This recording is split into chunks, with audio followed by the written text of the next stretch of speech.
Today I'm taking a little break from the food and we are going to talk hydration.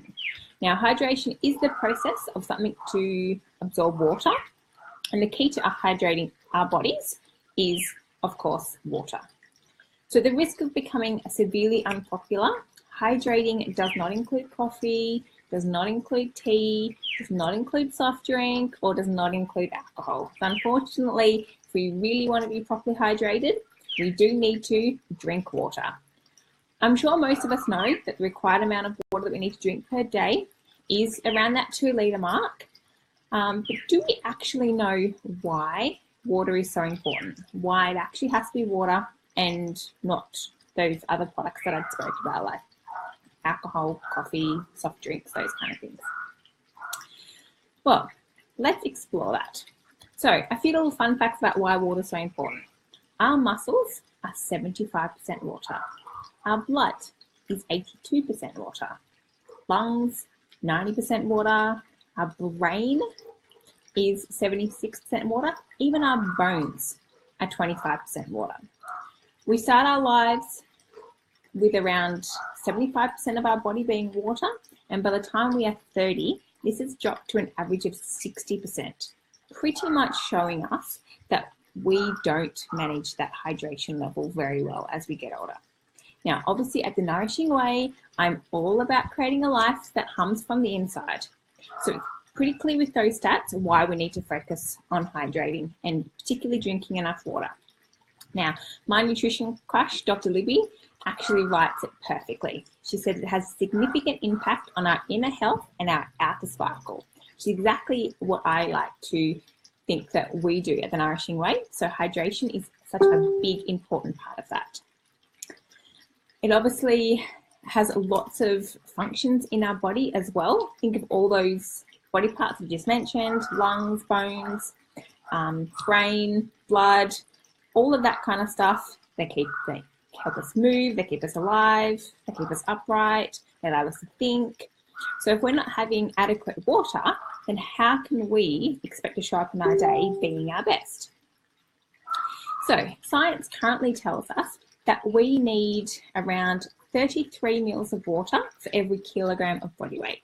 So the average person is about 70 kilos, so they're going to need about 2.3 litres a day. Now, before you look at it and think there is no way I can drink that much water, there's a few other things I want to like you to consider. Vegetables are around 70% of water. And if you haven't known it by now, I love vegetables. We eat more, it's always going to be better, and definitely now with the hydration. So adding more of these to our diets definitely helps increase some of that water consumption and obviously those really good vitamins and minerals. Herbal teas also rate as water. So here I'm talking about nothing but the herbs. So when you're thinking peppermint, it has to just be peppermint. When it's ginger, just ginger. Chamomile, lemongrass and ginger, basically nothing else added. So check the labels on your tea. That can also include to our water intake. There is also the option for you to brew tea and cool it down when days get hotter. Now that's something that I've actually done recently, and I do have some here to show you. So I actually brewed up some peppermint tea, and then I popped some pomegranate seeds in there. I've put a little bit of mint in there as well, and it comes out this amazing red color. I've also put a slice of lime in the bottom just for some freshness. Chopped it full of ice, and that is, basically perfect for hydration. And so if you're not really keen on just water, obviously not the pre-made iced tea because it's full of sugar. This is literally just peppermint brewed up and then cooled down with the pomegranate seeds added to it.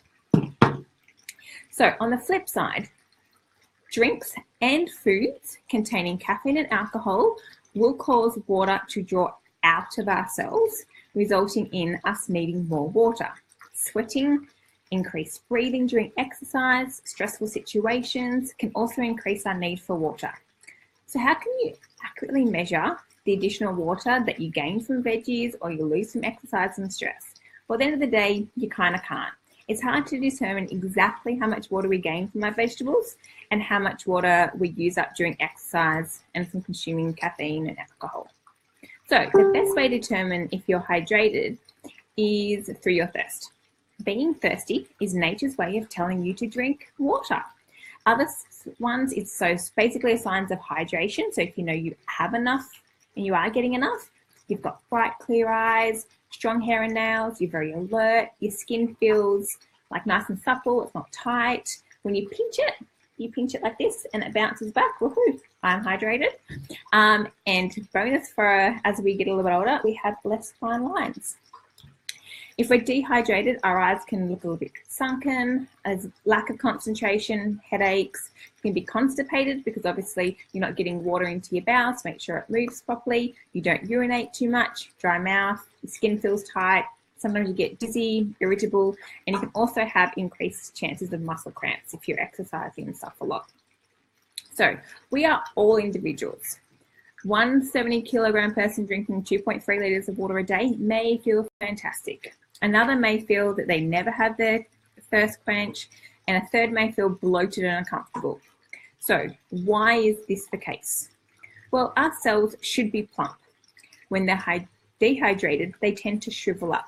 So if you think of a grape compared to a raisin. So a grape is what our cells should look like, and the raisin is the dehydrated, shriveled up cell. The main reason why this would be, even if you're drinking enough water, it can still resemble the raisin. And that's basically through a lack of minerals, over-consuming caffeine and alcohol, or adrenal dysfunction that causes stress. Like I said before, stress, whether it be physical or emotional, like exercise being physical or emotional, just being generally stressed out, can actually cause our body to use up more water. So I'm going to focus on the minerals here today. So we basically need calcium, magnesium, sodium, potassium, all of that to absorb water into our cells and regulate the movement in and out of our cells. So all of these minerals basically talk to each other. So if any is in excess or we're lacking any, it can make it difficult for water to pass into our cells. So we don't just want to go out and consume a heap of it. It does have to be in the right balance. So when water isn't absorbed into the cells, that's when it can make us feel bloated. You can change this by improving your mineral balance. Now, the best way to do this, again, is through our whole foods. So lots of nuts and seeds, green leafy vegetables, they contain lots of calcium, potassium, magnesium. Himalayan salt is fantastic. It actually contains up to 84 minerals. And by just adding sort of a little, I usually just add like a quarter of a crack, or basically a quarter of a teaspoon to my water bottle.